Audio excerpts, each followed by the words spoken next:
my gosh, I love our Tuesday mornings. So good to see everyone. Hi, how are you? Marianne, good to see you. Awesome. Andrew, hello. Good to see you as well. Awesome. Going to take a minute here and let a few people in. We love our Tuesdays. So, as I say every week, we are all about networking. Hi, Sharon. How are you? Awesome. Brenda, good to see you as well. So I'm going to let a few more people in here, but I want to hear about you. I want to hear what's happening with you. This is all about, yes, Marie Louise has said, Happy Tuesday. I love it. I love it. Patrice, great to see you. So it's all about you. It's all about networking. It's all about getting together and sharing your information. So put your information, your contact information into the chat because we want to network. Charles, how are you doing? Good to see you this morning. Okay, maybe it's not morning for some people. I know. It's morning for me. Yeah. So being here on the West Coast, I'd say I'm an early riser, but sometimes I'm a little slow at the rise. But I'm up, getting my day started. So let's hear from you. I see some people already putting in their comfort information into the chat. We like it to be engaging. So same with social media. I know if you're watching on YouTube, Instagram, or some of those other platforms, we like it to be engaging. So as we go through with our wonderful guest speaker today, we do have someone monitoring the chat, so feel free to ask questions. We've got a few more people that we're going to let in here for a minute.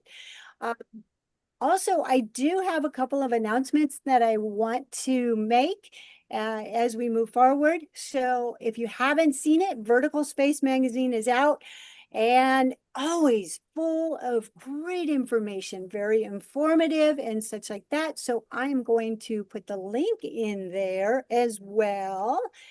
And we've got a lot of good information being dropped in chat. So making connections already. I got our vertical space in there. Check that out. And I am hopeful to get a link, possibly from Sharon when she comes back, because I think she stepped out for a minute, for the drone tracks. So if you're looking for an adventure, this is the place to be. We've got one for Ireland. We've got one in Arizona. If you like off-road, off-grid, that's the place to be. So I'll get you a link for that one too. And I'm going to let another person in. And anybody got a story to share before I kick this off?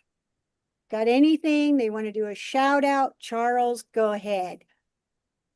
Yeah, so as put in the chat, we will have our first Women Drone Responders practical event in Dover, Delaware, where it's going to be eyes over the incident, where women remote pilots are going to be flying and showing how drones are being used in public safety. Is a recruitment opportunity as well as an opportunity to see what's going on. We're going to have news coverage from some national news as well. So anybody that wants to come, please send me an email, charles@droneresponders.org, and we'll get you in. Awesome. Awesome. And you put that information in there.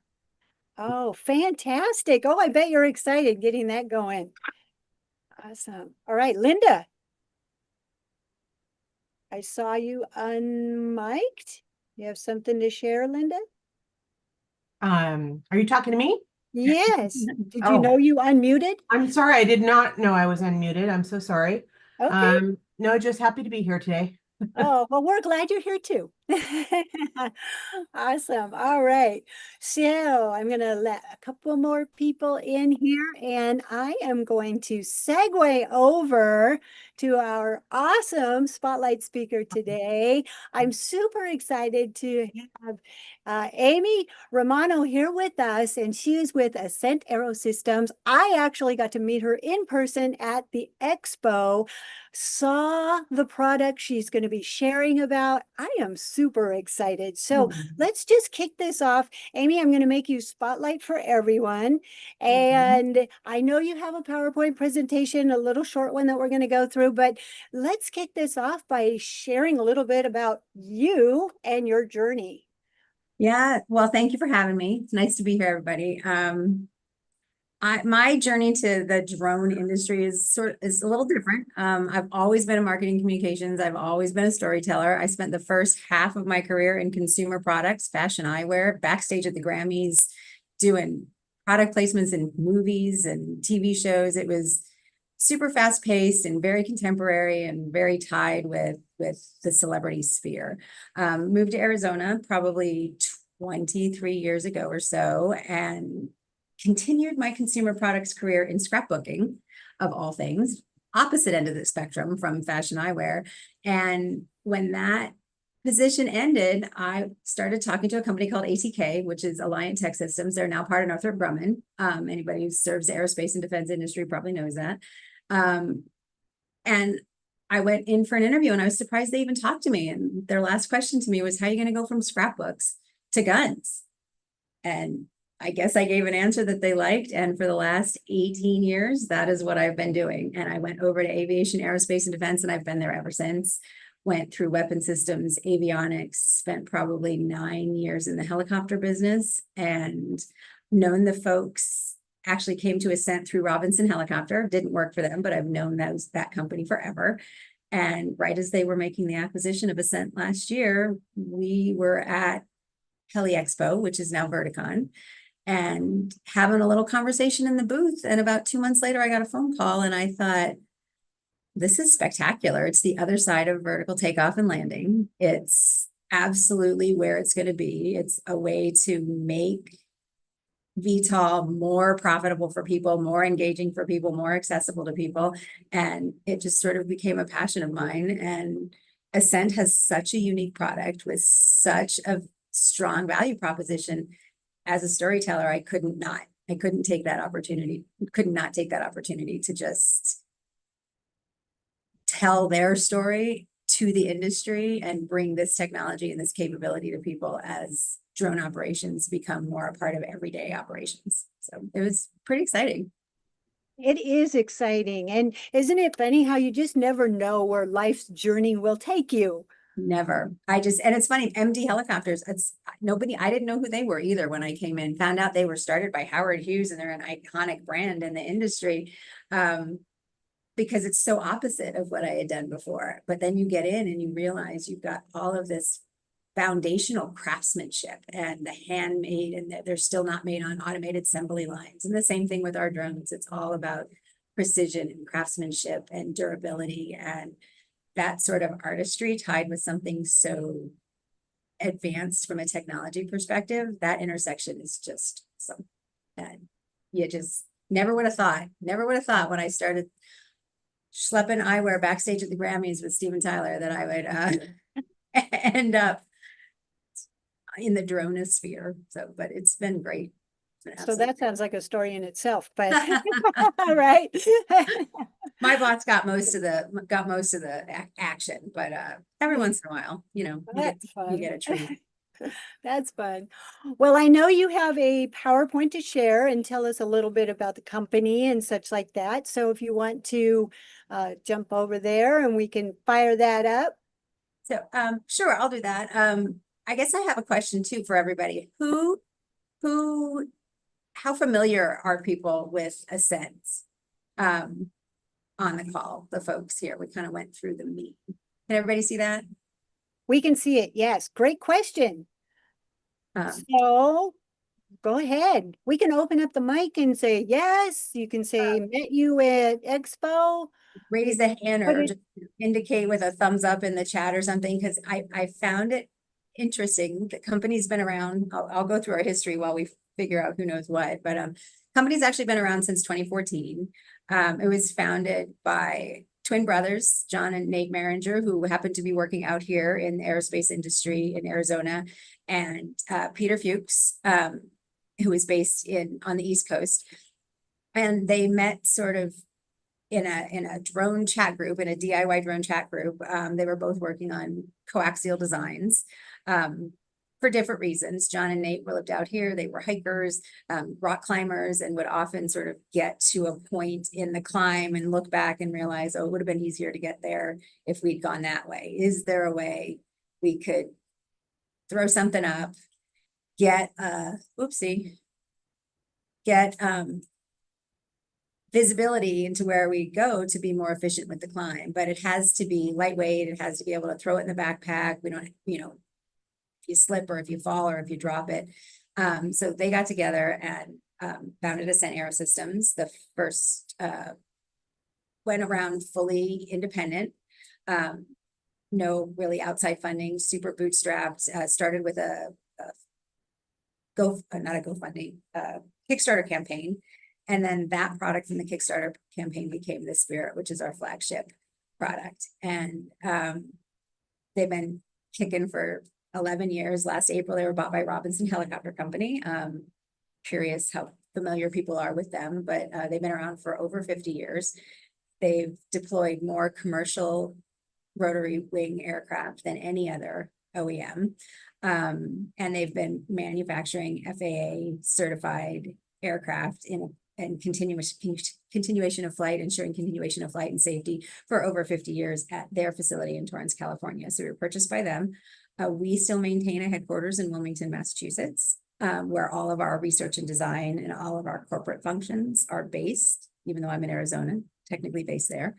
And all of the manufacturing at scale, manufacturing of production product takes place in Wilmington or in Torrance. And just sort of the bottom of this is whether you've heard of us or not, we've worked with the best in the business and have that ability based on the attributes of the product to sort of fit the needs and help get airborne the payloads that, critical brands in both industrial and military drone operations get them in the air when they need to get in the air.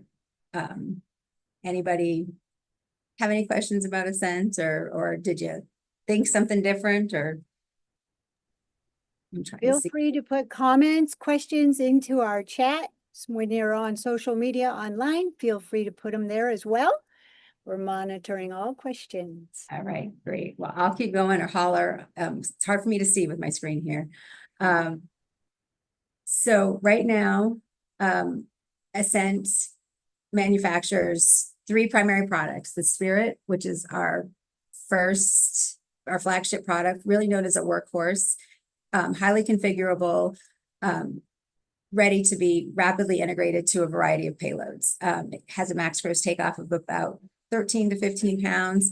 About 6.5 of that is payload. We make the core, weighs about 6 pounds. And then depending on whether you have 1 or 2 pounds, that will determine sort of what your other payloads are. The NX30 was introduced, I think, in 2022. It's double the max gross takeoff, still a cylindrical function, does not have as much modularity, so you can't do top and bottom payloads. You can only do bottom payloads.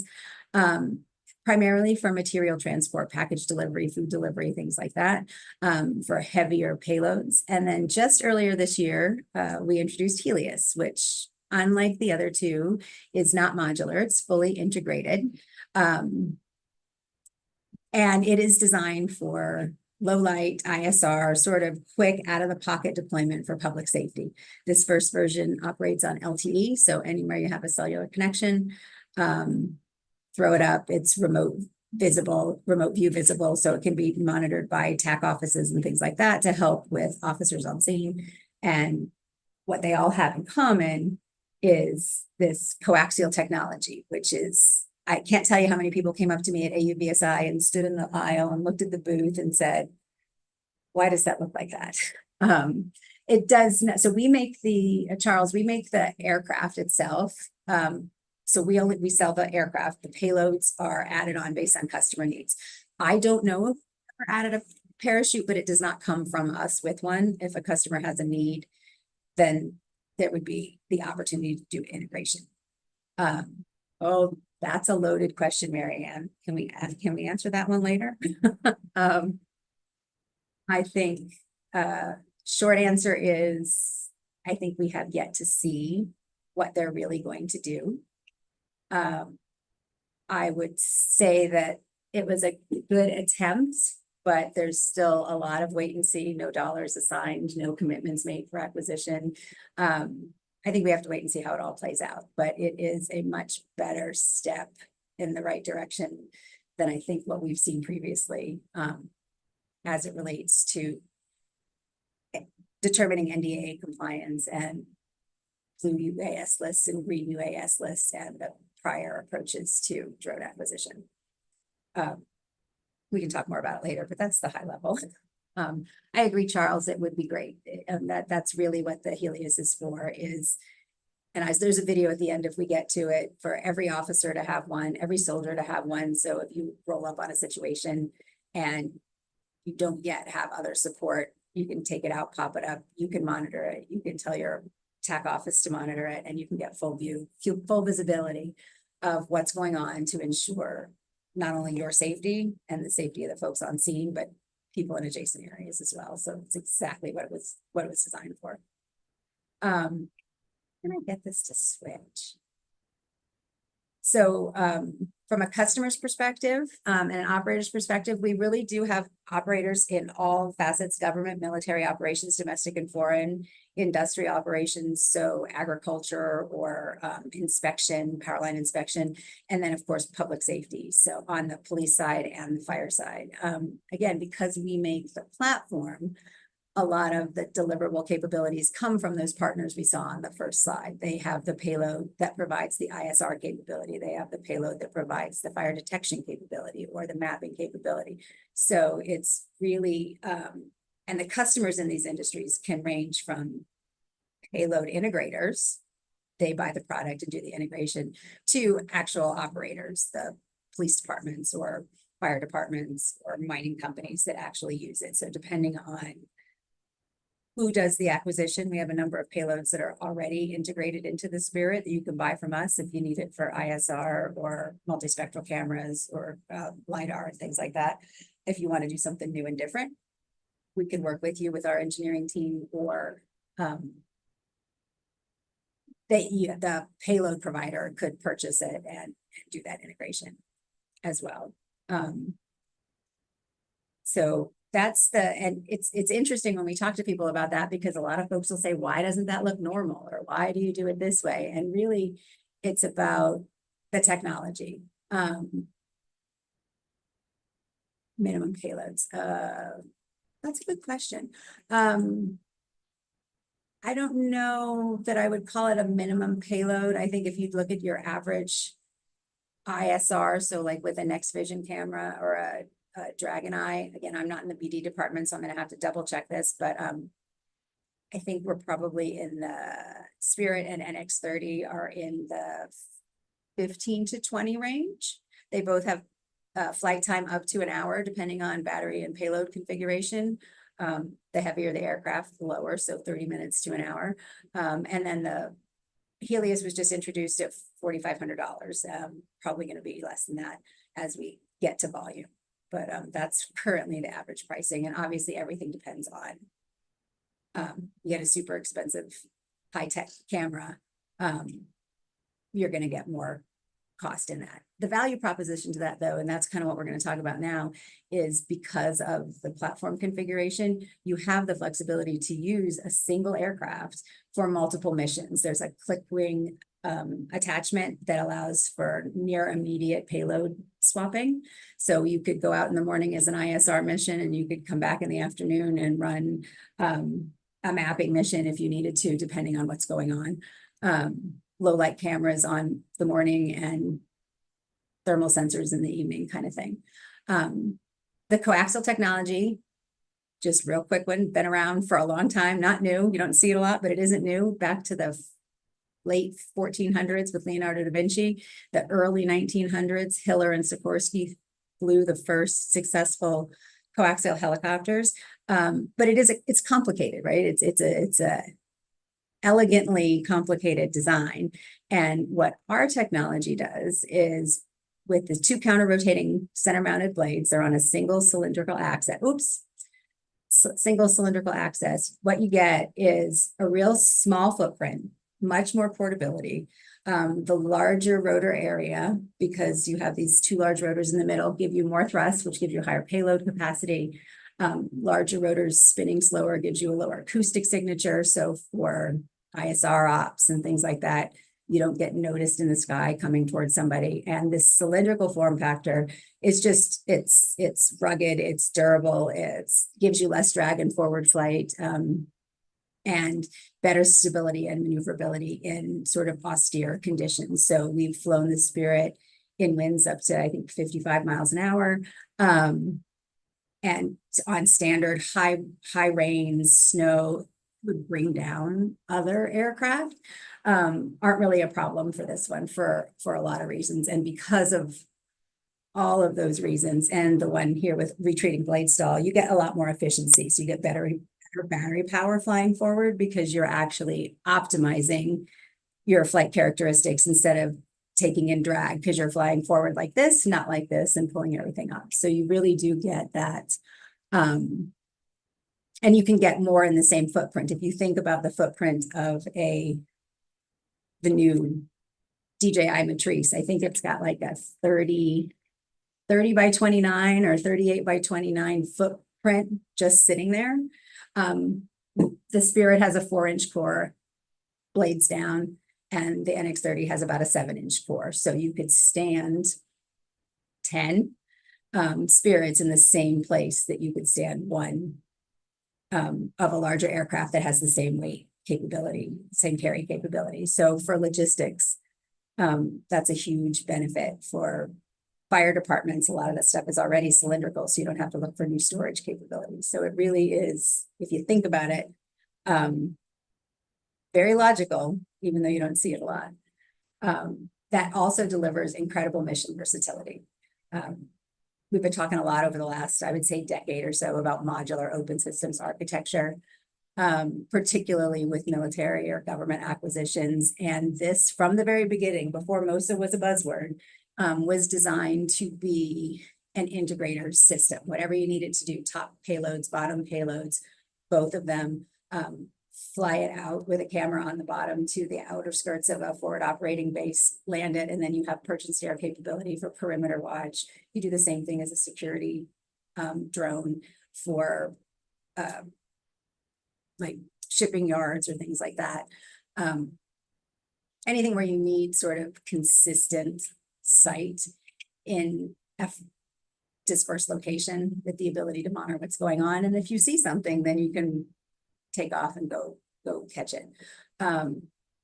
What that means, not to be talking too quickly, is that your platform is essentially future-proof.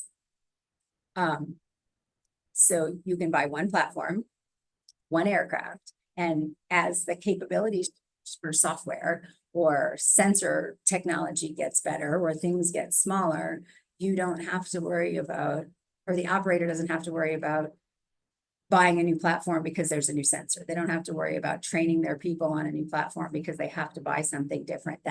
This gives you the opportunity to increase operator efficiency, reduce lifetime costs because you're buying one platform and upgrading your payloads between a software update and a click ring attachment.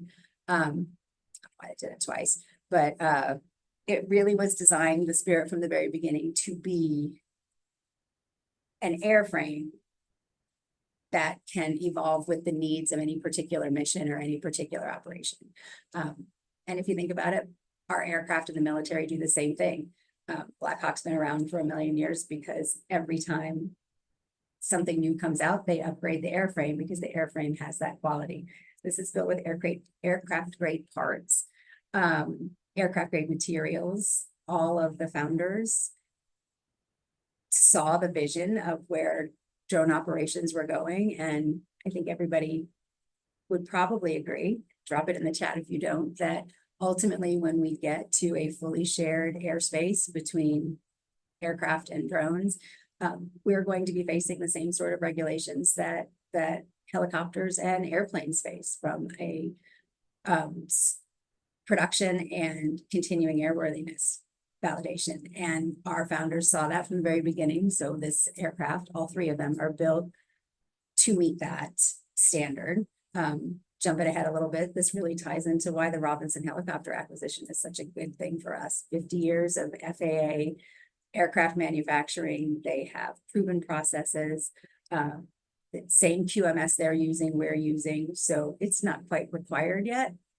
We're gonna get there, and it's gonna be a really smooth transition for Ascent and for Ascent operators to not only get to volume in production, but to ensure operational quality and capability moving forward. So again, this doesn't show this bottom battery, but because of that core airframe, which in this case weighs about 4 pounds, you then have the capability as an operator to create the aircraft you need for the mission you need, and then deploy it to do something else. If you needed to do something else. So increased efficiency, reduced cost of operations gives you more flexibility. And this is just a quick little demonstration of sort of how it comes, the variety of payloads that you can take on with your flickering connector. You can go from top to bottom. That's a GPS module. It can be built into the top camera. And now you have that ability to move back and forth really quickly. Yep. And these are all on the website, and I can send out links to anything that anybody wants to see. Most of them are on our YouTube channel as well, that just sort of demonstrates that capability. Any questions on this sort of plug and play thing? I know I've been watching, but. So feel free to put questions into the chat, open up the mic if you want to just share. We have a lot of conversation going on. Can't wait to see it. That type of thing in there. Is there a maintenance plan offered for the drone? So I believe the answer to that is yes. I am not the subject matter expert on that. I'm happy to find that out and get back to you for sure. I think there's 2 or 3 levels of that. I do know that we have recommended, recommendations for when you should switch out your batteries and when you should, or your blades, and when you need to have things looked at. And we also have repair folks there, but that's not my area of expertise. I'm the marketing gal.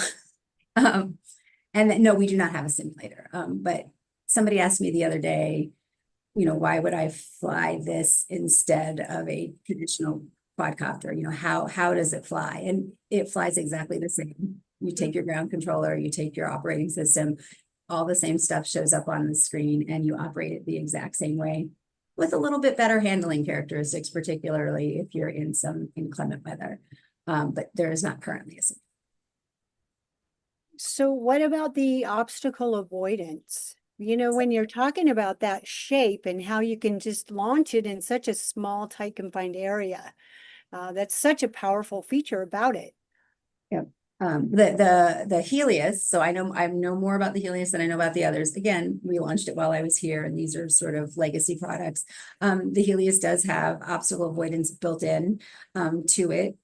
I'm certain these offer it as well, and I know it has some lighting and things like that on it that were required for certain operations. Again, not the technical person, so I apologize to all you technical folks out there. But all of that is taken into consideration, and I think some of that also is worked into the payloads that are integrated. Awesome. But again, not sure. So I'll have to follow up with you on that, Desi. Awesome. No worries there. I did put a link in there to the website, and it's good to see that there's so many different payloads that can be put onto it. And those are just the ones that we've integrated. So, we've worked, like, if you look at the names again, if this goes out on the front list or on that first couple of pages, we've had folks integrate biosensors so they can fly over mass casualties, and you can evaluate the criticality of folks that are injured and figure out who is in need first. We've had folks integrate other payloads.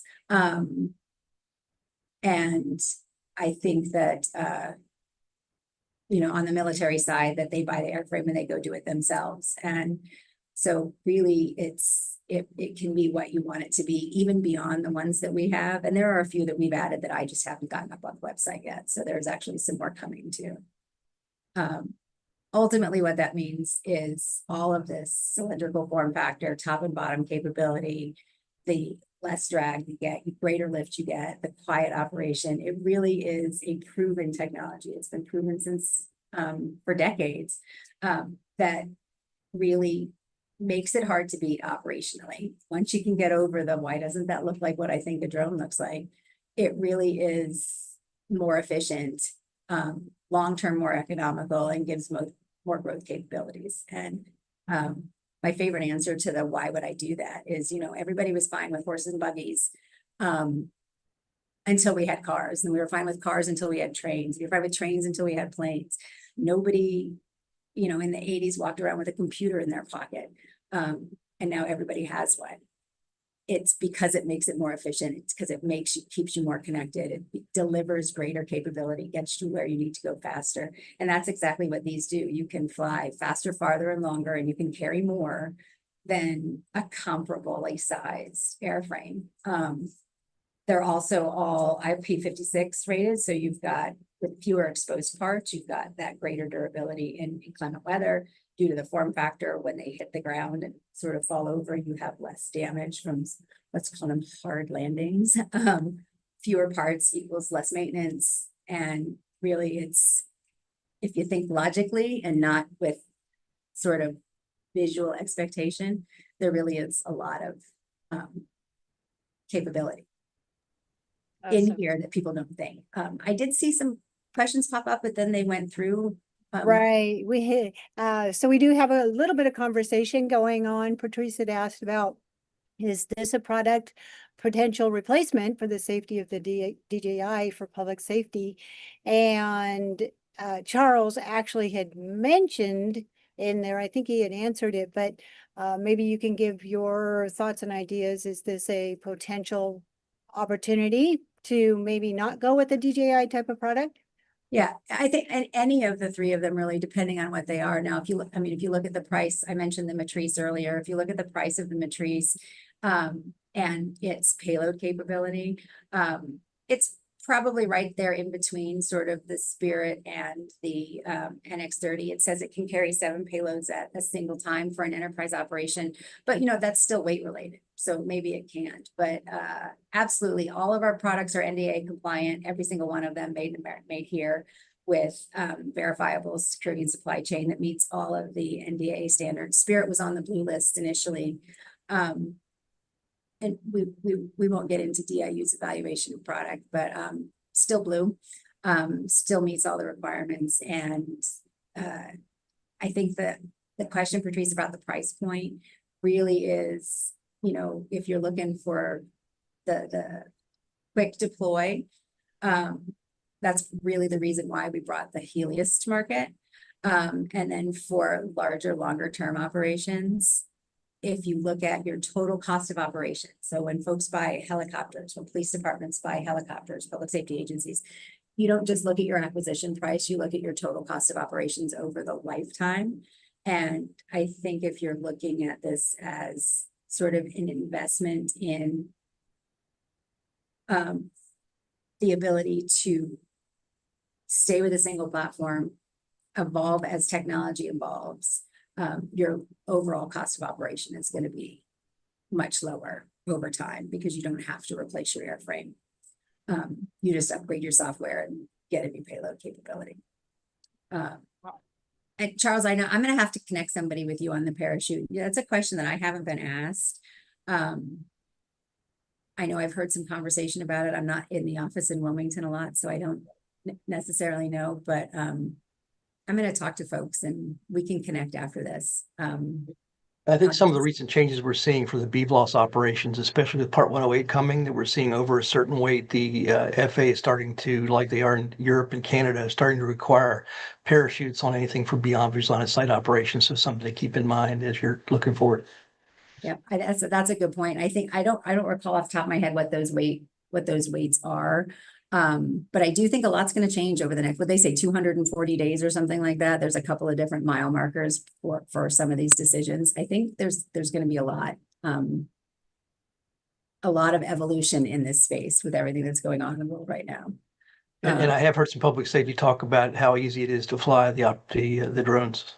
That's good to hear. That is good to hear. Yeah, it's funny that I find people, again, I don't have my 107. I don't fly, but some of the people that have said to me, like, why would we do that? Or that's got to be more complicated as soon as they get the controller in their hand, particularly public safety too. You can't choose when you fly, right? If somebody's missing and it's a monsoon out, you have to go look for them. It's not a perfect weather. It's not a perfect weather job. And this aircraft or these aircraft will allow quicker access or easier deployability in those kinds of situations when it's not optimal or it's dangerous to put a human out right away. So I'm very excited about what's to come, cautiously optimistic because I think they could have gone further out of the gate, but we'll see. And this last little section here, the scalability section it's a conversation that we had at AUVSI too. I think scalability is used in this space in a couple of different ways. Is your product scalable? Is your form factor scalable? And is your production scalable? You know, if we're successful at building, when we are successful at building a domestic UAS industrial base, that ability to produce at scale, to replace all those DJIs that are out there, if that comes to pass, with American made drones is going to have to give you that ability to ramp up.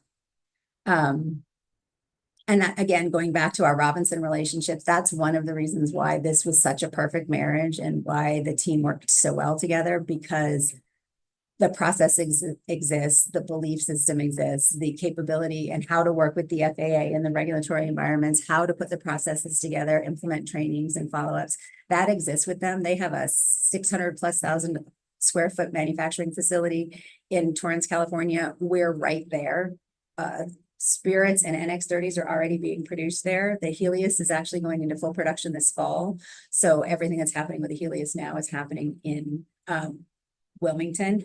But that ability to scale product from a production perspective is going to be just as important to building that American UAS base as is the capability of the aircraft. And based on the durability of the build, quality of the products, the multifunction capability of the airframe itself, and the pre-existing understanding and following of FAA QMS systems, I think Ascent's really well positioned to meet those goals and to help drive the growth of that UAS domestic industrial base. We'll see how it all plays out. And then this is just fun for me. I don't know how many of you have seen HALIUS. The videos have seen us at the shows. We've been to a few of them since that launched. But the next two, it's about 3 minutes of our launch videos. For the airframe, Marianne, like as far as supply chain, no. We have not faced any of that. So just in case some people can't see the chat, she had asked if there are source material issues. And so Amy's said that isn't been an issue. It's not been an issue. Yeah. So I'm just going to play these sort of one after the other. I'm very proud of them, sort of what we did when we launched HALIUS back in March, and then most recently at AUVSI. And then that's what we got for you.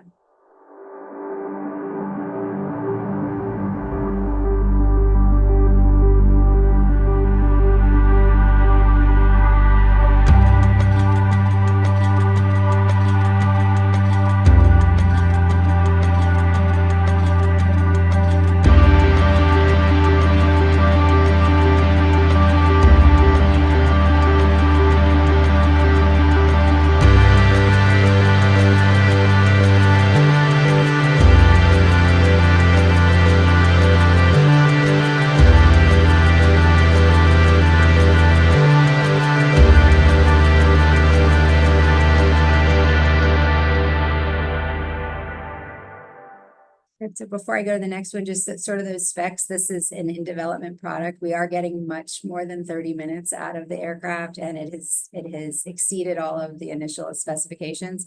Until we get to design lock, we're leaving sort of everything as it is, but performance so far has definitely been persons, adult, female. Has definitely exceeded what we were going for. This video we just released at AUVSI, and this we worked with a relatively local police department, and took some HALIUS out and created a video with them just to demonstrate some of the capabilities and some of what the sensor looks like, because that's what everybody is really focused on, right? Like you can say a drone is a drone is a drone, really, if you wanted to. I don't believe it's true, but what do you get? How does it help me? And it helps me if it takes something from point A to point B, or if it gives me the data that I need to be successful. And for which product, Brenda? She asked about wind speed capabilities. I think we're looking at, you know, the items that you were concerned, you were using, English is not the first language. I wasn't expecting to speak. The drones that you're considering for UAV search and rescue, what can they take in weather and wind speeds? up to 55 is what we say. I think we've operated them more than that. HALIUS right now, I think, is at about 30.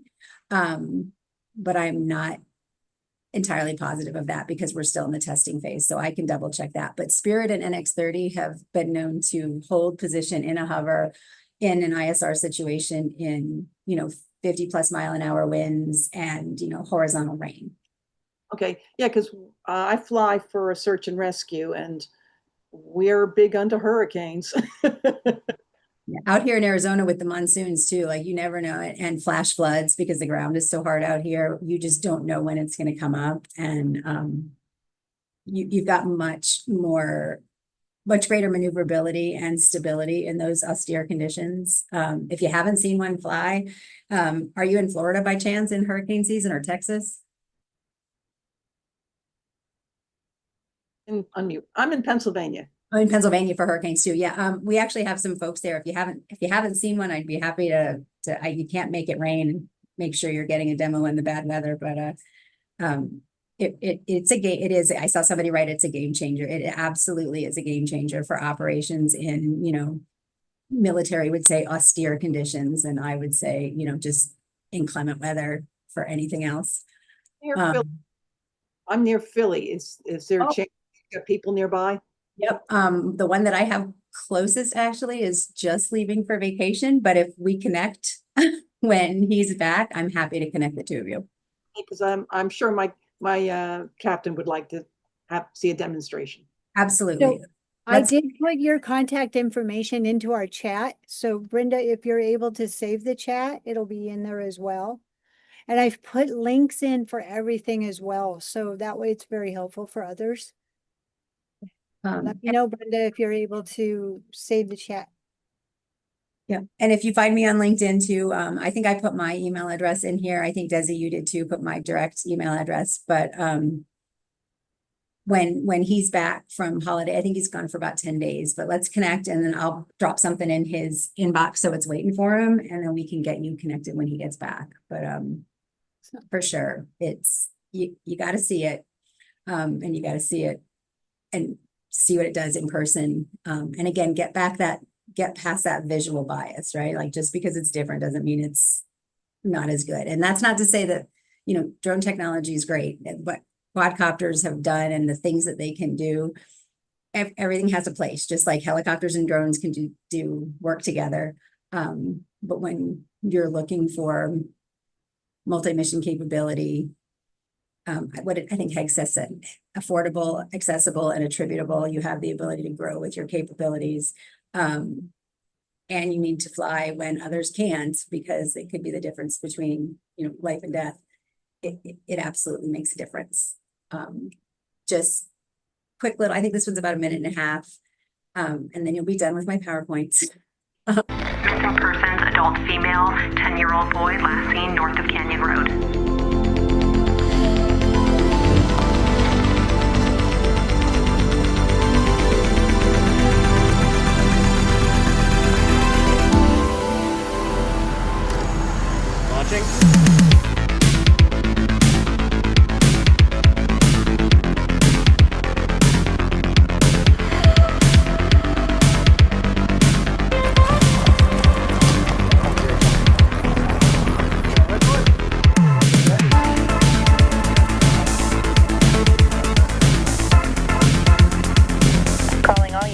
7211 at 454 South Main.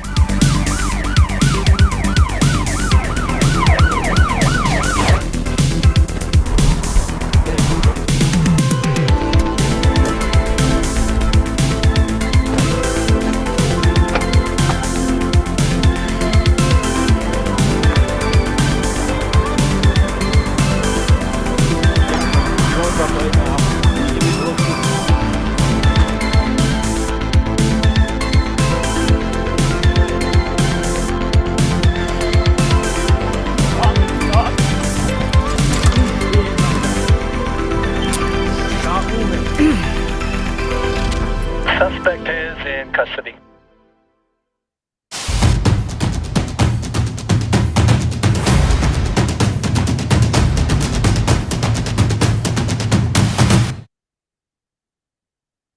There we have it. Wow. Nice. I love the size of that one. Yeah, and I didn't mention, obviously you could see in there the Spirit and the NX30 you would not hand launch. I'm gonna stop sharing. Is that okay? Because there's nothing else. Yes. And we have quite a bit of conversation in our chat. That hand launch capability for the HALIUS, I also think is a big game changer for public safety. You don't have to unfold, you don't have to unpack. You can literally, pick it up off your seat. You could take it out of your pocket if you put it in the side of ODUs kind of thing. So, and because of the durability of the airframe, how the blades fold down, you're not going to have a lot of, there's no risk of damage really. So you can just grab it and go. It's got a push button start at the bottom in there. And I think it can really make a difference in that dispatch reliability and ease of deployability. So I think we need to have you back and do a live demonstration. Oh, you're me and somebody, because remember, I don't. Right. Okay, but yes, oh my gosh. So circling over, and I know we are just about out of time here, but we do have quite a bit going on over in the chat. And I'm going to start with Patrice, because I think that's kind of where we left off.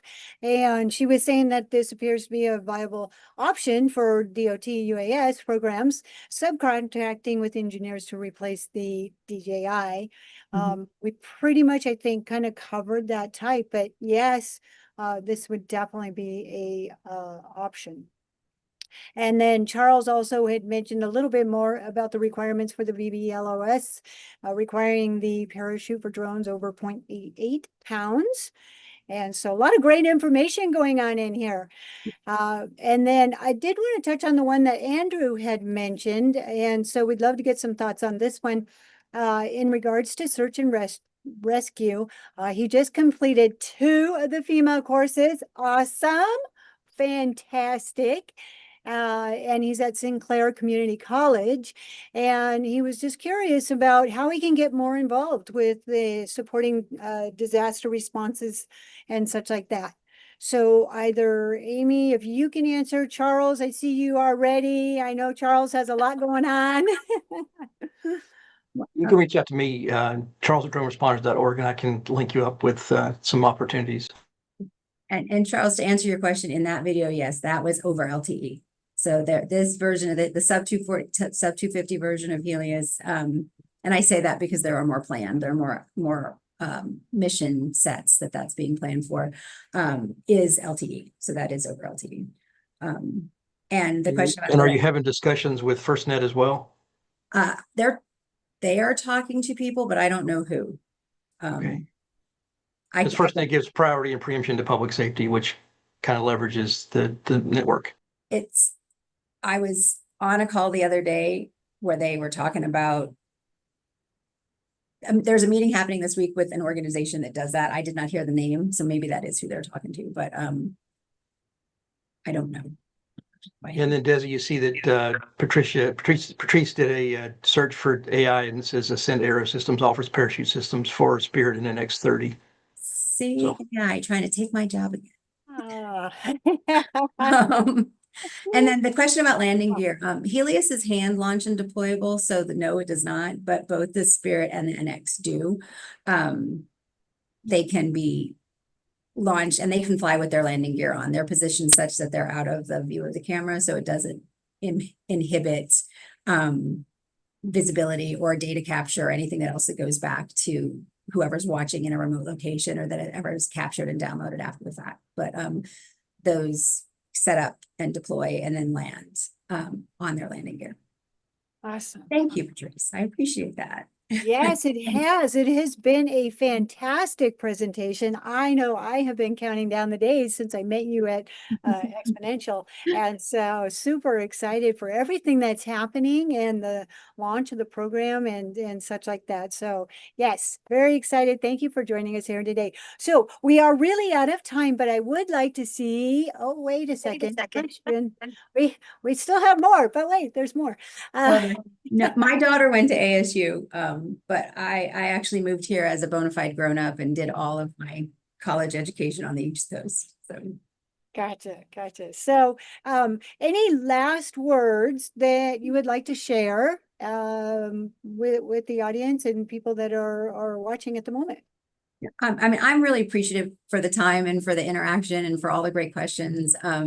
Seriously, if you have any other questions about the product or about the company, really, I've been there since August, so I'm not even at a year yet. We've tripled in size in the time that I've joined the company. So introduced an entirely new platform since I've been there, tons of stuff on the horizon. So I think, like I said, my email's in here. Find me on LinkedIn, follow Ascent. I'm happy to connect with you and to connect you with the people that you really need to be connected with who might know a little bit more than I do on the technical side of things. So, Yes. and by a little bit more, I mean a lot more than I do. No. The marketing.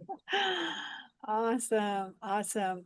All right. Well, thank you so much. You're And very Patrice welcome. said she is definitely going to mention it to the DOTs. Nice. I love it. Fantastic. This has been awesome. Loved sharing, loved meeting with you and just chatting with you and hearing all about all the great products that are offered. So thank you. It's been All right. wonderful too. Wonderful. All right. Well, thank you, everybody. And we will see you next week, next Tuesday. Love our Tuesday morning coffee connections. So good to see everybody. Thanks, Awesome. everybody. Have a All great right. day. Bye, everybody. Bye-bye. Thanks, Desi. Thanks, Thank Amy. you. Thank you. Yeah, Bye-bye. Amy, thank Thanks, you. Amy. Thank you for sharing. Awesome. Thank you so much.